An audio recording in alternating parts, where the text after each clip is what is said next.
आज फिर से मेरा कुछ पार्सल आया है जो मेरा लैपटॉप अपग्रेड करने के लिए है।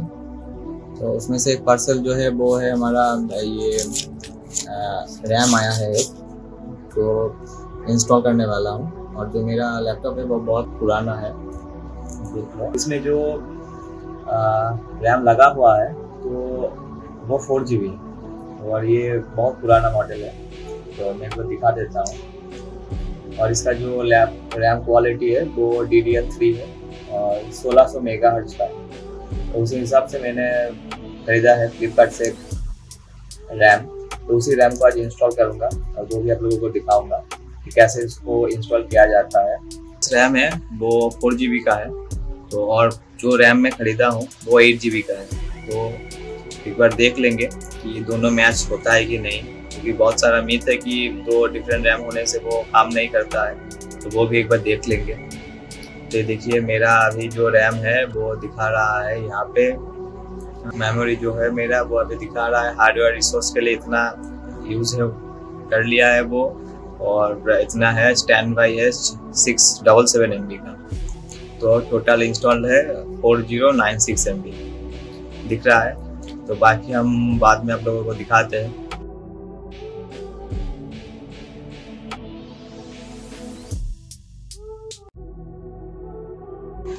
ये एक हाइनेक्स का रैम है 8GB का, आप देख ही सकते हो।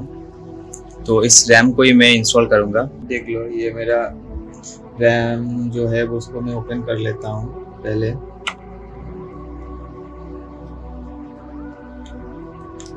मेरा आसूस का लैपटॉप है और बहुत पुराना ही है, इसीलिए मेरे को अपग्रेड करना पड़ रहा है।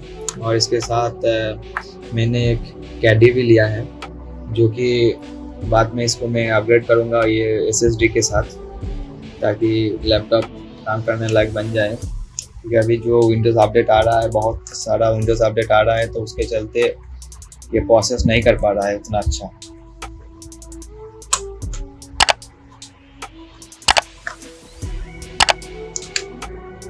देखिए ये भी मेरा डुअल चैनल का ही रैम था, डबल स्लॉट तो है इसमें। पहले हम इसको निकाल लेंगे एक को, उसके बाद दूसरा इंसर्ट करेंगे और ऑन करेंगे।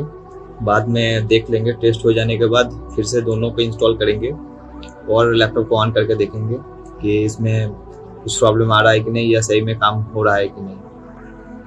और एक कैडी भी लिया था मैंने, वो मैं आप लोगों को एक बार दिखा देता हूँ। ये सब सामान हटा दूंगा।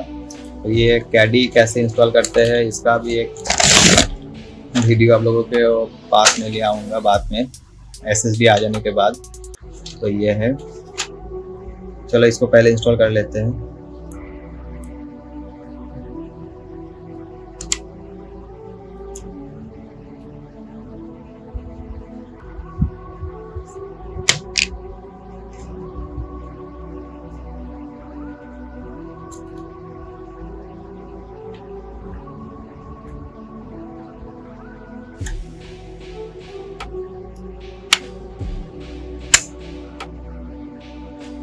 रैम तो मेरा इंस्टॉल हो गया है, अभी इसको ऑन करना बाकी है।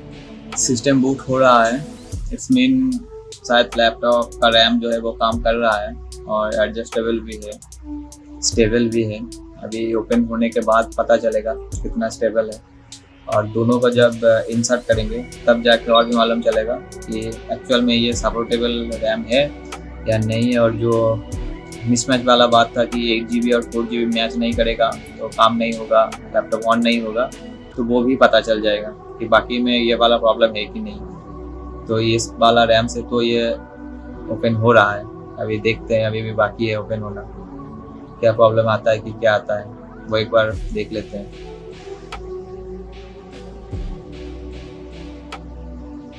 ये जो मेरा लैपटॉप का मॉडल है वो Asus के 55V-D है। बहुत पुराना लैपटॉप है, लगभग 2015-16 के करीबन का ये मॉडल है, इसलिए इसमें वो SSD का कुछ सपोर्ट भी नहीं है। यहाँ पे दिख गया है मेरे को इंस्टॉल रैम 8GB मेरे को दिख रहा है। ये काम कर रहा है, इसमें ये काम कर रहा है सही में। तो एक बार और देख लेते हैं। यहाँ से भी मेमोरी बढ़ गया है, 8GB हो गया है। अब इतना सारा रिजर्व है, यूज में इतना सारा हो रहा है तो बढ़िया है। बाकी दोनों रैम को एक बार इंसर्ट करके फिर से एक बार देखेंगे। और दोनों रैम को इंसर्ट कर लेते हैं एक बार। तो ये जो हमारा दूसरा रैम था, पहले का रैम था 4GB, वो भी इंस्टॉल कर लेते हैं। और इसमें 8GB इंस्टॉल हुआ है, वो भी देख लेते हैं एक बार।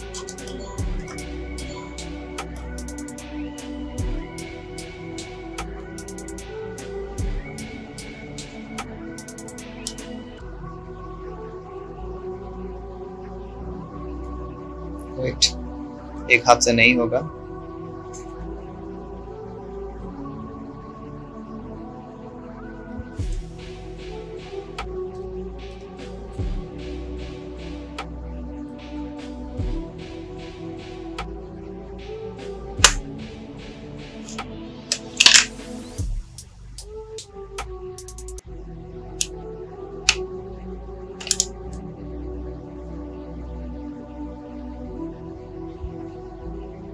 चल, ये दोनों तो सेट हो गया है।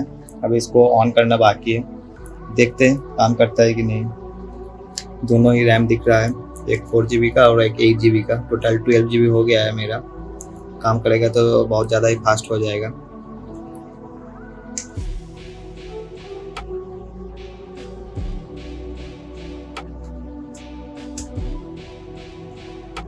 इंस्टॉल रैम टोटल 12GB दिखा रहा है यहाँ पे, ये बहुत ही बढ़िया है। बाकी अंदर से भी एक बार देख लेते हैं। देखो, ये जो मेरा लैपटॉप है तो इसमें आप लोगों का क्या है कि SSD स्लॉट नहीं है। SSD हम किसी भी जगह पे इंस्टॉल नहीं कर सकते। जो है वो ये हमारा HDD है और ये रैम हो गया, तो जगह तो नहीं है इसको मैं इंस्टॉल करूँ। तो इसलिए कैडी के साथ कैसे मैं SSD को इंस्टॉल करता हूँ इस लैपटॉप में, वो भी आप लोगों को दिखाऊँगा। ठीक है, मिलते हैं किसी दूसरे वीडियो में जो कि आने वाला है, वो कैसे हम कैडी के साथ SSD को इंस्टॉल करते हैं इसमें। Okay, bye.